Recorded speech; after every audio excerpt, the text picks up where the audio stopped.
ভাই কেমন আছো? এই তো। হ্যাঁ, আমার তো অনেক বড় একটা সমস্যা হয়ে গেছে। কি এত বড় একটা সমস্যা বললি? কত আমার কাছে তোর সমস্যার সমাধান দিতে পারি নাকি আমি? তুই তাড়াতাড়ি কর। ভাই, আমার তো গার্লফ্রেন্ড গায়েব।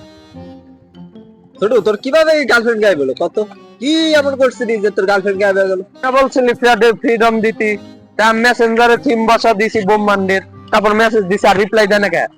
আরে হ্যাঁ বল, তোর গার্লফ্রেন্ডের অল টাইম যে তুই করস, মেসেজ বেশি করিস, হ্যাঁ জবা পাল্টা করে চিপকে চিপকে যে খাও।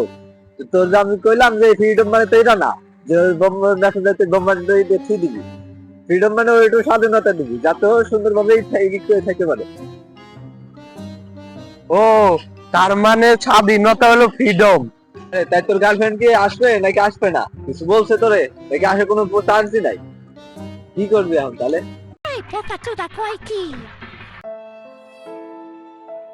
আরে ভাই মন খারাপ করিস না, মাথা খারাপ করিস না ভাই, মাথা কাট না।